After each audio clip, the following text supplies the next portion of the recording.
Dictation 80 शब्द प्रति minute 5 second बाद शुरू। भारत जैसे कृषि प्रधान देश में किसान देश की अर्थव्यवस्था और सामाजिक संरचना की रीढ़ हैं। इसीलिए लाल बहादुर शास्त्री ने देश की सीमा की रक्षा करने वालों की जय कहा तो किसानों की भी जय कहा। जय जवान जय किसान का नारा दिया। देश की बड़ी आबादी खेती पर निर्भर है, मगर किसानों की स्थिति बेहतर करने के नारे तो सरकारें खूब देती रही हैं। हकीकत में उन पर गंभीरता से ध्यान नहीं दिया गया। यही वजह है कि किसानों का आक्रोश रह रह कर प्रकट होता रहता है। कई बार उनके आक्रोश को कुछ राजनीतिक दल दिग्भ्रमित करने के भी प्रयास करते हैं। हाल में भारत सरकार ने जो 3 कानून पारित किए, उनके विरोध में पंजाब सहित देश के विभिन्न हिस्सों में एक बड़ा किसान आंदोलन खड़ा हो गया है। पूरे देश के किसान संगठनों ने इस आंदोलन को समर्थन दिया है। इन कानूनों को लेकर शायद भ्रम की स्थिति अधिक है। शुरू से सरकार का मानना रहा है कि इन कानूनों से देश के किसानों को अपनी फसल बेचने पर लगे लाल फीताशाही बंधनों से मुक्ति मिलेगी और निजी संस्थानों के आने से कृषि में निवेश को बढ़ावा मिलेगा।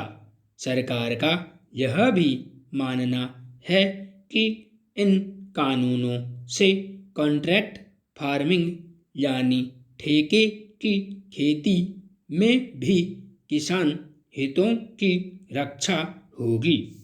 मगर दूसरी ओर किसान संगठनों का कहना है कि इन कानूनों के आने से न्यूनतम समर्थन मूल्य और मंडी व्यवस्था चौपट हो जाएगी, जिससे किसान बड़े व्यापारिक संस्थानों की लूट का आसान शिकार बन जाएगा।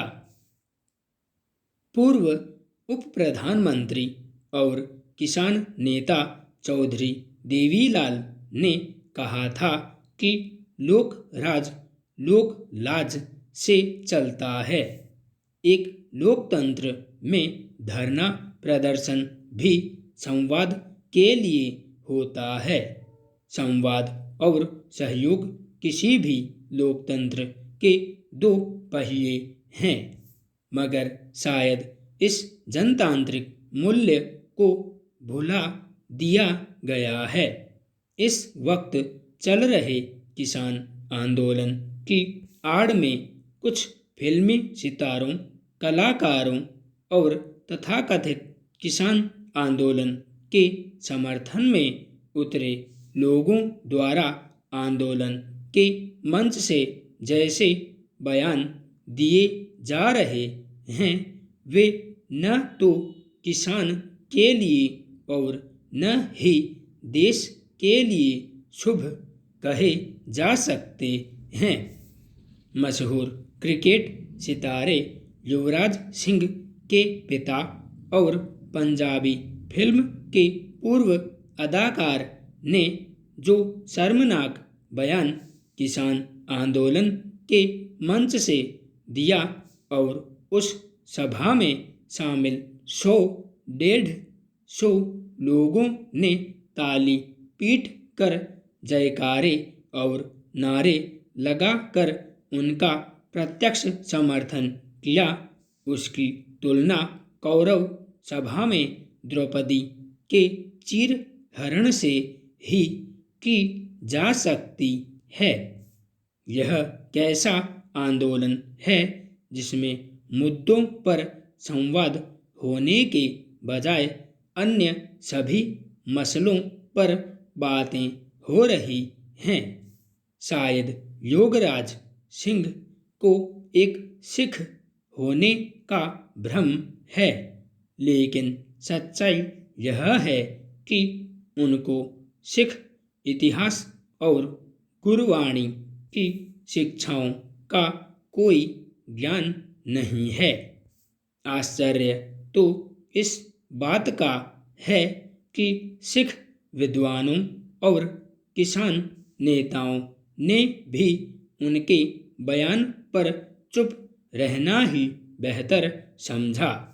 योगराज सिंह को शायद मालूम नहीं है कि हिंदू माताओं ने ही अपने ज्येष्ठ सुपुत्र को सिंह बनाकर खालसा फौज में भेजा।